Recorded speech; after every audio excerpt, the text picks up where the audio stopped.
Daytime with Aston Avery, and joining me right now, my regular contributor, Stephen Smith. Welcome, Stephen. Welcome to the Halloween. How are you? This is Halloween. Are you dressing up for Halloween? Oh, someone's got to, isn't they? That's what they do every day of the week, isn't it? Dress up for Halloween. No, I'm and just that's dressing up my usual self, a serial killer. fair enough. Fair enough. So that being said, Stephen, we're going to be joined now by author, writer, but I should say screenwriter as well, award-winning on that as well. Samantha Lee Howe joins us. So welcome, Samantha. Hi, Aston. Hi, Stephen. So great Good to be morning. here. You're looking lovely. Thank you. So are you. Liking the lashes. Yeah, we're doing the glamorous today. This is for us, is it? Well, we really appreciate it. Absolutely. Glitz and glam, as they say.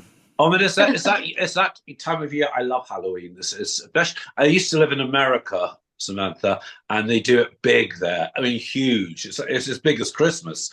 And one area I was living in, Wilton Manors, they turned the whole town into a Halloween theme. It's amazing. Have you ever seen, and I know you're right about them, have you ever seen a ghost or anything paranormal? I'd say I have actually. As a child, I used to see lots of things. It was really quite strange. There was a moment where I stayed up late with my sister watching a movie, watching Dracula probably, because we used to stay up all the time watching Hammer movies. And I thought I saw someone sat on this old style. My mum loved all these brass things, and she picked up this old brass toy box, which was at the side of our fire, and I was sure that I saw a woman sat on it. So it was really quite creepy. Oh my Wasn't God. scared though. She was quite nice. She was just like old dressed, old fashioned, but actually sat on the box. I had that in my flat in Sydney Place. And my roommate saw it as well. A man, and he was sitting in a chair. Not a bad spirit, but my dog went mad one day when he was. I could hear his voice, and the dog saw it as well. So I really do believe. I'm not sure they're not moments of time caught in a capsule, as opposed to an eerie spirit. I think time, if you can imagine, it flows. But it's possible that a bit of energy or time has been caught in a moment, and it's like a photograph. Yeah, it's funny, isn't it?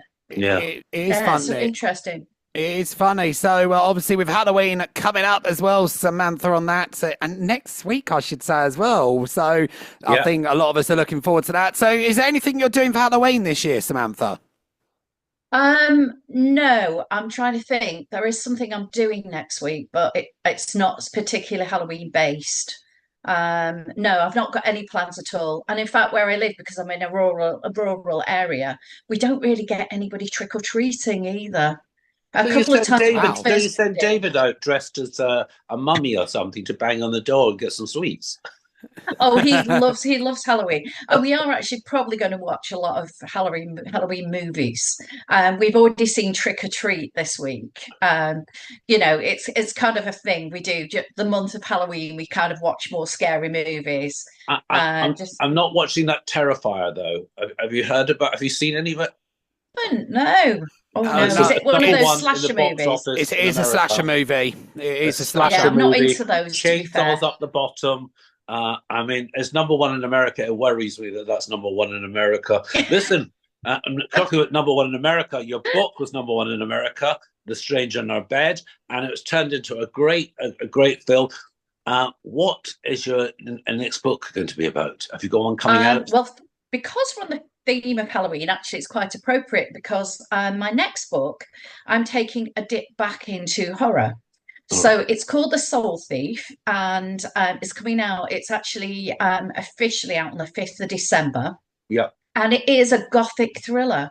So it's set in Victorian times, and it's got some folklore horror in there, and very Gothic, set in the wonderful city of Gothic Manchester, which is where I'm born and bred from. Yep, so I know a lot about it, and it's pretty scary. gentleman detective. I think Sherlock Holmes, really, but with a supernatural amazing. twist. Ah. Samantha, when you're doing a book that's obviously set back in time, it's not present, how much research does it take to do a book like that? Well, you have to be accurate about timelines. For example, silly things like how long does a carriage trip take from one place to another, as opposed to how we would drive it. So I would think about things like that. I know quite a lot about the Victorian era because I've always been very interested in it. But yes, I do have to do a significant amount of research to make sure that, you know, technology that they might have had as well is actually appropriate, that I've got that right, you know, because you could be easily pulled out, pull your reader out of the action if you say something wrong. When's the book out? It's officially out on the 5th of December, but I'm actually doing an event launch and an evening with at Waterstones in Doncaster on the 28th of November. Fantastic. And early copies will be available then. So terrific. So if you're in the area, come and see me. Doncaster, go and get your tickets. Ahead of Black Friday as well, so that's it's a great way to kick off the Black Friday weekend. And Samantha, speaking of Stranger in Our Bed, which was your previous book there, and it became a phenomenal success and a massive hit on the big screen as well there. So is there anything we can expect more to go on the big screen in future? Well, I have got a shopping option on House of Killers, which is my spy trilogy. So they are looking to sell that to a network, and I've written the pilot for that as a TV series. So fingers crossed that happens. I'm also in the middle of writing a new horror screenplay as well, but I can't say a lot about that at the moment because it's NDA'd. So, but, you know, watch the space. Brilliant. Now, listen, I'll tell you what I was really excited to see this year, and I was part of it, the Skype House Film Festival, which was just such fun and so enjoyable. Are you going to be doing it? Tell us a little bit about it, first of all, obviously, and I'm going to be doing it again next year. Well, the Psych House International Film Festival is a little bit, I'm the brain, you know, a bit of my brainchild.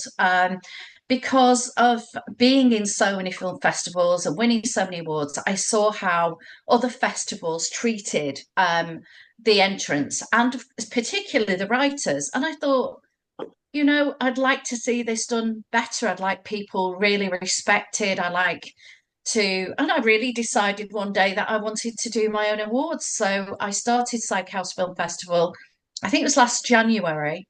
Yeah. And we did our first event in June, which was hugely successful, as you know, Stephen, because you were there. Yeah. And so, yes, we're doing it again, 28th of June next year, over in Doncaster, a beautiful place called Aston Hall Hotel. And it involves a whole day screening of the selected films. The competition is open at the moment. We've had very many entries. It's still open. We're still only at the early bird stage, so a long way to go. We'll after that we have a gorgeous gala with red carpet. Hopefully some celebrities will join us again, and of course we've also got the amazing Tony Slattery doing some improv for us as part of the evening. So we've got entertainment, so we've got a bit of comedy, bit of music, and a lovely 3-course dinner with our awards ceremony. You say you've got Tony Slattery coming. I mean, this generation probably won't know who Tony Slattery is. He's from Whose Line Is It Anyway, isn't he? It is? No, yes. I was going to say. Yes. Oh, okay. Well, then I was going to say a lot of people of this generation I knew. No, I have watched it. I have watched Whose Line Is It Anyway, so I know where he's come from anyway. So. Oh, great. Okay, well, Aston's answered for us. So Tony's doing rebooting his career at the moment, so he's doing a lot of touring as well, which, you know, he might be an interesting person for you guys to have on at some point. Yeah, absolutely. That's and I'd like to learn some stand-up comedy. That's my New Year's resolution this year. I'm going to do a stand-up comedy section. Fabulous. So, Samantha, obviously that time of year you mentioned about horror films earlier here. So, what would you rate is the scariest film that you've ever seen? It doesn't have to be horror, though. Oh, scariest. Well, that's a tough one, actually. As I said earlier, I don't really like slasher films because I think they're just pointless and they're just, you know, well, as they call it, torture porn. It's not my thing. I like psychological horrors the best, actually, and I'm trying to think. There's so many. I mean, The Shining is really, really Oh, it's brilliant and great, isn't it? intense. That is psychological horror easily because Yeah, you can't tell if he's actually going to be doing something, but at the same time he acts normal, but then suddenly he doesn't. I he's know, I crazy. know. Yeah, yeah, Really exactly. scary. So, And Angel Heart, I find really scary, and it's not a oh slasher. yes, that is absolutely, Stephen. We watched Really that not long frightening. ago, actually. I've seen it twice now, and I found it just as frightening, even though I knew what the ending was. I found it just as frightening. It's the idea of I mean, I won't ruin it for everybody, but that's one of the most frightening films I've ever seen. It And, is. and very stylish as well. So, and listen, if you were having a little Halloween party, and you had four films that you would have to play for people, what would they be? I think The Shining would definitely be up there. Yeah, Trick or Treat is fantastic. If you've is not it seen it, it's a really good. It's a bit. It's a kind of an anthology movie, but all of the stories linked together into one main right? thing. Yeah. Um, and so that is a really good movie that I think is worth watching. Angel Heart would be up there. Oh, what else? What else? A fourth one. Oh, I'm open to suggestions on that one. Well, There's you know, so There's a I know lot. it's a slasher film, but for me, I mean, I love the old Draculas as a child. yeah, When I discovered that Dracula could get in the window through be turning into smog, I couldn't sleep. That was it. yes, yeah. That is one Dracula. of the scariest things about Dracula, actually. I thought the same when I was younger. I thought I was very scary. Well, Dracula, yes, put it up there anyway, especially when it's Christopher Lee, of course, who's a brilliant actor to play Dracula there, I have to say. And of course, no wonder after Dracula, he would go on to play so many villains that a lot of us love on the Yeah. screen as Yeah. well. So great actor, Sir Christopher Lee, as we said. But so obviously as well, Samantha, obviously you and David are big fans of Doctor Who, of course, as we said, or David is, I should say. You're off on a Doctor Who cruise later this year. Can you tell us what that involves?